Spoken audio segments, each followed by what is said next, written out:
PINAC Media, Marti Blagborough. Go check him out, yeah? Listen. Growing up I had a dream, something no one else could see. Tell me what it means when your faith has fallen beneath your knees. The people need someone like me to show them photography in public is not a crime, you'll see. Marty, go grab the camera, the audit is live and ready. They got mad, though it's legal, abusing power, the petty. The donut must be forgetting the founder of PINAC Media. Leaving them sweating, going live on YouTube. You can see them regretting, this ain't a joke, I ain't playing around. Section 43 ain't working if I see you about. I'm the legal representation all over my nation, so be ready to see me, piggy, I will blow your house down. Wait, what did he say there? He mentioned something about somebody being a founder of PINAC Media. The founder of PINAC Media. The founder of PINAC Media. I think we need to find out who they are, don't you? Hi guys, welcome back to the channel. Welcome to the channel if it's your first time around here. Thanks, Marty. My only fear about making this video is that it may get me into trouble with Marty's prestige solicitors, Coutts and Quay. This is Q2, Whitehall Quay. Coutts? That Coutts Bank cancelled Nigel Farage. But you know me, I soldier on. I can take the hits. I've got broad shoulders. Marti Blagborough has been the owner and director of 2 limited companies in his time, both now struck off the company's register. One called PINAC Media UK Limited, the other called PINAC Media Limited. Normally, I wouldn't care what Mr. Blagborough gets up to in his private life, even his business dealings. The reason I mention it here is because he apparently conducted his auditing activities through those limited companies, calling it news agency activities, so it's relevant to this channel. Here's the funny thing. The second company was formed almost to the day that the first company was officially closed by Companies House. I show the relevant dates here. The first company was formed on the 30th of January 2020 and finally dissolved on the 31st of May 2022. The second company was formed on the 26th of May 2022 and dissolved on the 24th of January 2023. To explain some of the terminology, you see, dissolve just means closed and striking off is a particular procedure at Companies House that is used for closure. It could be that the closeness of the dates is a coincidence and what actually happened is that he took the decision to close one company, then 2 months later changed his mind. But if that were really the case and this is all innocent, why didn't he just stop the dissolution of the first company? There was a minority shareholder in the first company at some point, but I know he's still on good terms with Marti Blagborough, so he presumably would have agreed to relinquish his shares, assuming he was still a shareholder by this point, which he probably wasn't. By the time this happened, Marty was the sole director, and I would think he was the sole shareholder too. All that would have been required of Marty to withdraw the application for strike-off was completion of Form DS02, which could have been posted to Companies House by Marty as director, withdrawing his application, and it would have been halted. Form DS02, which you see here, is a very simple form to complete. Very easy to do. Instead, Marty formed an entirely new company at this point. Looking at the filing history for the first company, he applied to have the first company struck off on the 3rd of March 2022, nearly 3 months before it actually was dissolved, and at some point, probably during May 2022, about 2 months, he has submitted an application to form the new company. That would have been done online, and it can take as little as a few hours for the new company to be formed by Companies House under those circumstances, so it's a very quick and easy procedure. It does on the face of it look like Marty waited until he knew the first company would be dissolved or was about to be dissolved before starting the second company. And these 2 companies shared virtually the same name and were presumably carrying out the same activity, an activity that Marti Blagborough continues to this day. That is strange, isn't it? Something else strange is that when Marti Blagborough formed the first company, he gave his date of birth to Companies House as August 1982. Then when he formed the second company, he gave his date of birth as August 1992. He's getting younger. This explains, I think, why Marty is such a looker. I hope Marty can perhaps share with me The Secrets of Eternal Youth. Finding the fountain of youth has captivated scientists as well as emperors and kings and queens of the past. In the year 200 BC, for example, Emperor Qin was the first one to unify China, but he was getting old. So he told his princesses, go out and find the fountain of youth, and if you can't find it, don't come back. They need to speak to Marty. He's found it. The date of birth discrepancy could just be an error, to be fair. And just to err on the side of caution and give Marty the doubt, I will assume that and not read anything into it. But here's my question. Why would someone form two limited companies, closing one and immediately forming the other, then closing that second one within a few months, both companies with virtually the same name? That doesn't seem normal to me, so that's the question I want to try and answer here. To start with, we should consider what a normal law-abiding person would do. Of course, a normal law-abiding person wouldn't be an auditor in the first place, so we will have to use a bit of imagination. Limited companies are easy to form in the UK. It's part of this notion that we're a go-getting, enterprising, commercially minded nation. It is the case that some people form companies through which they run very small businesses or new businesses, or through which they run new business ideas. This can happen even if there's no tax or financial advantage to the owners in forming the company.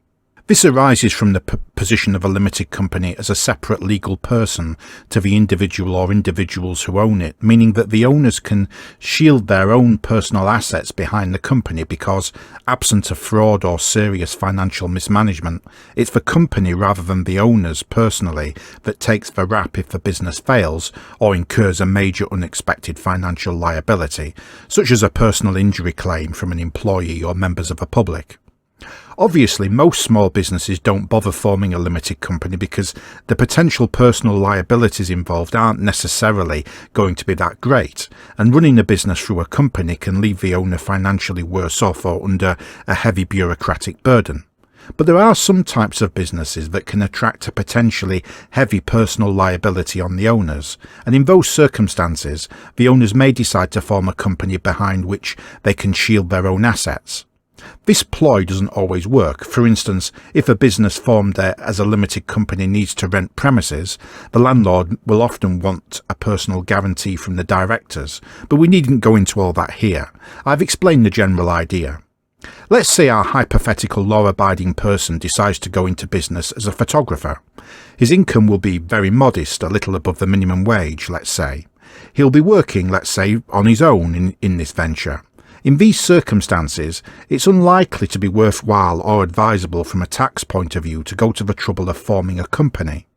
None of his customers or clients will expect him to form a company. He will not lose any business by operating as a sole trader. To the contrary, that is the typical mode of operation for such a venture.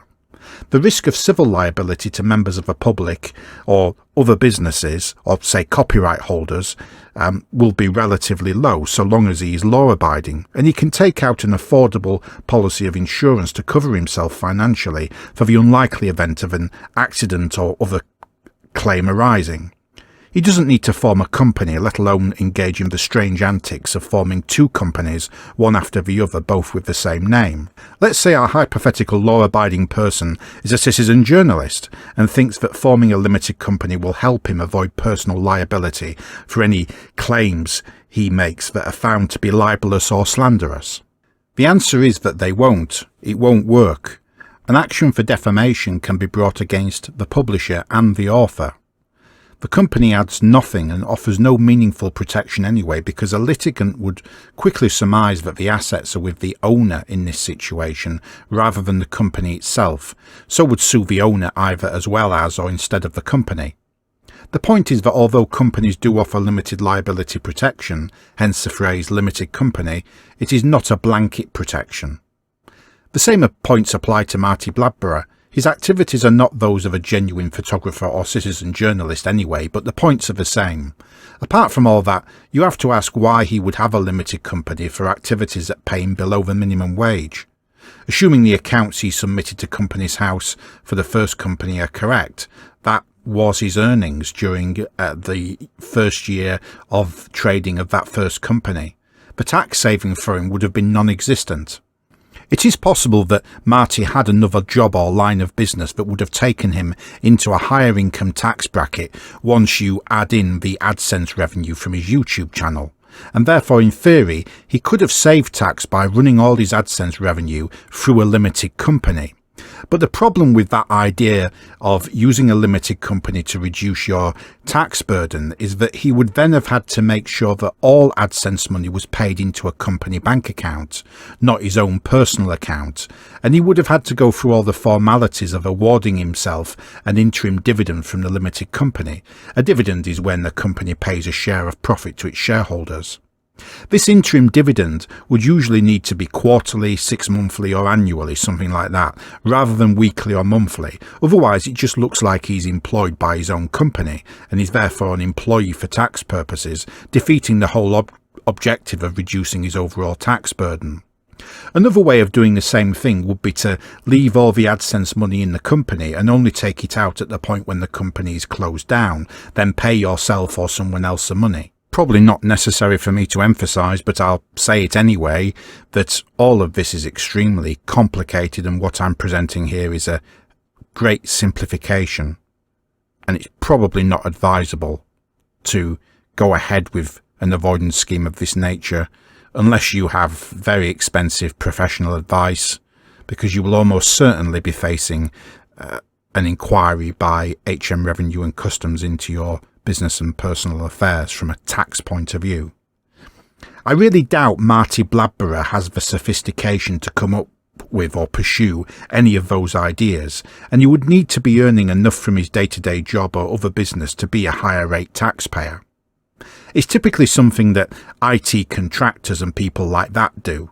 You might see a freelance photographer do this if he has a second income that would otherwise make him a higher rate taxpayer. Hi guys, welcome back to the channel. Welcome to the channel. If it's your first time around here, the rain is still coming down and we are just approaching. Bang in front is the Spanish consulate, so here we are. Unless I'm mistaken, he's looking at the flag of Romania. It's definitely not the flag of Spain anyway, unless Romania invaded Spain while I wasn't looking. This is not a sophisticated person. He's not the type of person who would come up with some complex ruse to minimise his income tax liability involving interim dividends, a company bank account and board resolutions. I'm the type of person who would come up with something like that, but not him. Furthermore, the whole thing, even if run properly, would probably prompt an inquiry by HM Revenue and Customs in any event, as I've said earlier, and it would just be a matter of routine.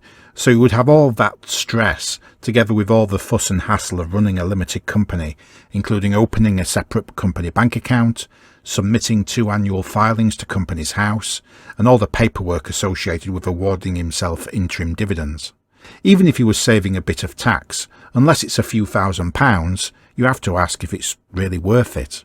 My understanding is that he still reports his income to the DWP, which suggests he is registered for benefits and on a low income, so I doubt his use of limited companies is about tax avoidance or tax minimisation. So we're still left with the same question: why would Marti Blagborough form a limited company?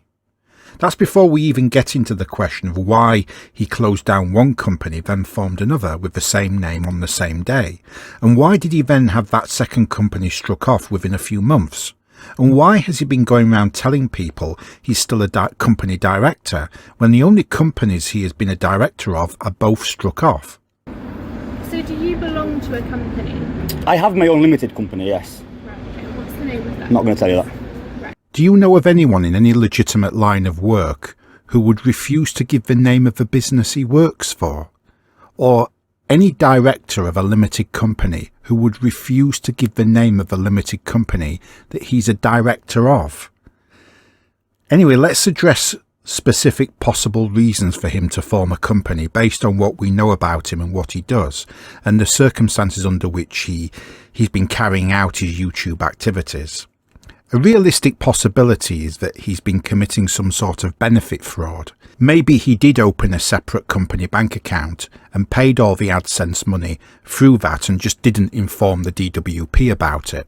That's one possibility. He did once admit on a live stream that he was not declaring his auditing income to HM Revenue and Customs. I've seen comments on my main channel that some people think Marty started a limited company for a quite different reason. Getting out and about, people are a bit wary about going out at the moment, and understandably across the world people are being told to stay in, and in some countries they're being forced to stay indoors. In the UK, the government have come out with some guidelines which they talk about social distancing. China has identified the cause of the mysterious new virus. Coronavirus. There are fears a rapidly spreading virus has reached Australia. This is a rapidly emerging situation where there is not a cause for alarm. The first US case has been detected. China is urging its citizens not to travel abroad as it struggles to contain the virus. I have today declared that the coronavirus presents a public health emergency in the United States. The death toll now has risen above that of the SARS outbreak 17 years ago. We now have a name for the disease, COVID-19. I was at a hospital the other night where I think there were actually a few coronavirus patients, and I shook hands with everybody.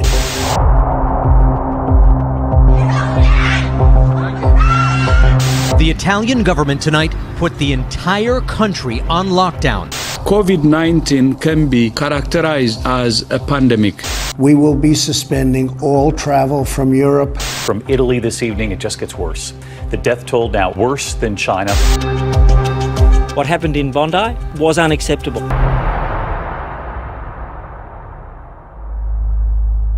More than 3 billion people in almost 70 countries and territories have been asked to stay at home. From this evening, I must give the British people a very simple instruction. You must stay at home. We've got some breaking news to bring you, and it's to do with the Prince of Wales. He has tested positive for coronavirus. The Prime Minister, Boris Johnson, has tested positive for coronavirus. Countries around the world have now reported more than 1 million coronavirus cases. Prime Minister Boris Johnson has been transferred to the intensive care unit. The city may have to temporarily bury bodies on public land if they run out of morgue space. Better days will return. We will be with our friends again. We will be with our families again. We will meet again. This is a message from the government. Coronavirus is a national emergency, life-threatening for people of all ages everywhere in the UK. To help save lives, stay home.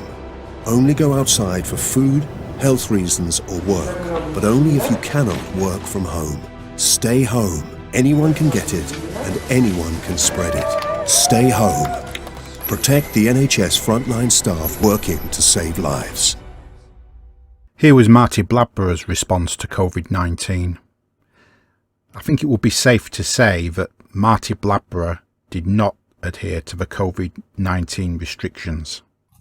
Police car pulls up just outside here, window winds down and says, "Do you all live here?" And then this happened. Get your head moved on, you set of sausages. Oh. Fucking Wallies. Nah. Wallies, piss off. Nah. Move yourselves, Muppets. You little Muppets, shut up. You've got a car, use it. Nah. Fuck off. Go on. No, Muppet. don't swear. Don't swear. They can swear anyway, they're not allowed to be offended. Do you want to live there? Do you want to live in that house? No. Right, well you can't be there then. What are you going to do about it? You've got no What are you going to do about it? You've got no law to say otherwise. Idiot. So, no, you what are you going to do then? What are you going to do? Tell me. Worst you can do. What are you going to do? No. I have my own opinion about COVID-19, and I outlined it in a previous video. On this one issue, I have sympathy for Marti Blagborough's viewpoint, but let's not go into that here. Marti Blagborough formed the first company in January 2020, whereas the first lockdown was not until March, so he didn't form the company due to COVID-19. But having the company may have helped Marti Blagborough get round the movement and travel restrictions that were imposed during the COVID-19 lockdowns in 2020 and 2021, because he could have claimed that he was travelling as part of his work, working for the company he'd formed, or at least it may have been his reasoning that this claim to be working for a limited company would allow him to circumvent the restrictions, perhaps just by giving him greater credibility with people who stopped and questioned him.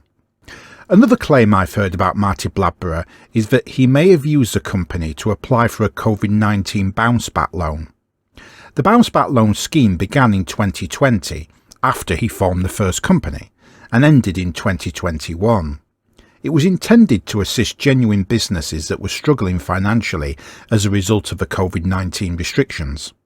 The loans were repayable over 6 to 10 years, commencing 12 months after the loan advance. The loans were underwritten by the taxpayer, which means the Treasury will refund banks if borrowers default. Unfortunately, as is often the case in this country, the execution of the idea was not very competent. A total of roughly 1.5 million loans worth around 47 billion in all were handed out, but due diligence checks on borrowers were limited.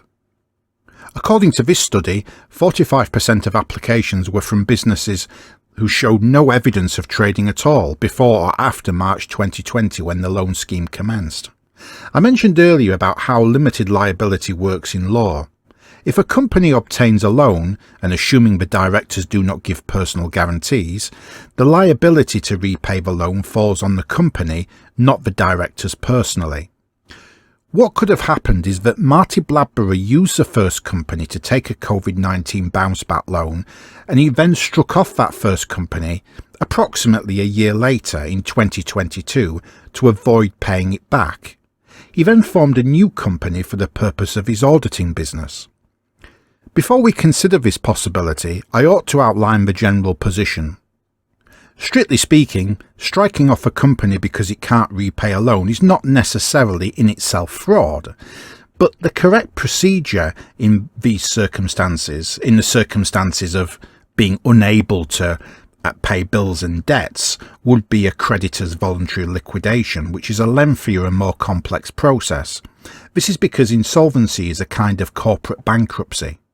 Although insolvency does not necessarily imply anything negative about the owners or directors, after all, businesses fail all the time, it's a normal thing, it does require scrutiny of the company by an insolvency practitioner who will make a report on the director to the Insolvency Service, who may decide to investigate the fitness of the individual involved to be a company director. This is how people end up banned from being company directors. I should add that Marti Blagborough is not a disqualified director. I've checked and both companies were struck off at his own request, which on the surface suggests that there were no unpaid debts, that the companies were solvent. A strike-off of this kind happens because the owners of a company don't need the company anymore, and the procedure for requesting a strike-off is very simple and straightforward. The key point is that a strike-off is not an insolvency. It could still be that the company is in trouble, but the company is still able to meet all its debts, so by applying for a strike-off on both occasions, Marti Blagborough was telling Companies House that nobody, at least no third party, would be left out of pocket as a result of the closure of the company. If Marti Blagborough did have a bounce-back loan, and he asked Companies House to strike off the first company, he would have been required to inform the bounce-back lender of his strike-off application under Section 1007 of the Companies Act 2006. Not to do so would indicate an intention to evade payment of the loan by striking off the company and would be an offence under Section 993 of the Companies Act 2006. If that is the situation, I stress we don't know it is, but if it were the situation, then it would also indicate that the bounce-back loan may have been fraudulent from the outset. It's worth emphasising that it is perfectly legal and appropriate to close a company to avoid repaying a loan where the company genuinely cannot repay the loan, provided the correct procedures are followed to allow scrutiny of the insolvency, including a notice to the creditor, the person to whom the money is owed. That's just a normal business situation, not a crime. The reason it would be an offence in Marti Blabborough's case if this did occur is because he would have closed the company using the strike-off procedure without notice to the lender, thus making a serious misrepresentation to Companies House, possibly to the lender as well, and avoiding scrutiny of his actions both by the creditor, the lender, and the Insolvency Service. Of course, we don't know that any of that did occur, and my view is that it is unlikely to have happened. That's mainly because the lender, typically a bank, would surely be aware of an application for strike-off of a company that happened to be one of its borrowers, as they surely must run daily checks on the London Gazette exactly for that reason, and would have raised the matter with Companies House and blocked the strike-off. On the other hand, I suppose it's possible they simply missed it, and Marti Blagborough could have made arrangements with the lender to delay repayments or something like that. Company directors taking the loan money then striking off their companies because their business goes bust is a major problem. No doubt in many, perhaps most of these cases, the people involved have acted with honesty and integrity, but in many cases it will be fraud or close to fraud. This story from the BBC says, more than 16,000 businesses which took out a type of government-backed COVID loan have gone bust without paying the money back, the BBC has found. Hundreds of directors who got loans they were not entitled to have also been disqualified. The cost to the taxpayer of these insolvencies could be as much as £500 million and is likely to grow as more companies go under. Questions are now being asked about what is being done to recoup the money. I doubt very much of the money will be recouped. For one thing, the major public body assigned to deal with this fraud across the UK is something called the National Investigation Service, or NATIS, which is a very small and underfunded department of Thurrock Council. Yes, I'm not making that up. Probably most police officers in this country have never even heard of the National Investigation Service, or Thurrock Council for that matter. A National Audit Office report of December 2021 mentions the National Investigation Service and has this to say about them. NATIS, for example, received more than 2,100 intelligence reports by October 2021, but only had capacity to pursue a maximum of 50 cases per year. The department identified a strong return on investment for using NATIS. It stated as a benefit that NATIS had recovered £8 for every £1 spent investigating another public sector scheme. NATIS indicated that it could scale up to deploy up to 136 FTEs to investigate this scheme at a cost of around £39 million over 3 years. The department did not pursue this option. In other words, the National Investigation Service were denied the funding they need to investigate these frauds. The report says that as at 2021, they only have the capacity to pursue around 50 fraud cases a year out of 2,100 cases received. Let me stress again, I have no evidence that Marti Blagborough even took a bounce-back loan, but even if the bounce-back loan fraud theory isn't the explanation for Marti Blagborough's strange activity at Companies House, what we can say is that striking off one company and forming another around about the same time by the same name looks highly suspect. The only circumstances in which that would be normal are for the purpose of continuing a business despite the winding up of an insolvent company, in which agreement is reached with the creditors that allows a Phoenix company to be formed so that the business can continue to run. And this can be perfectly legal and appropriate where it is done for proper motives and in the proper way. We know those weren't the circumstances here. He was evading something. One day we may find out what. So hi guys, welcome back to the channel, welcome to the channel if it's your first time around here. You again. What do you want this time? I've got a question for you. Go on then. Where would you find a Muppet? I can answer that one for you, Marty. Would you find a Muppet under a bucket? No, not there, Marty. Nah.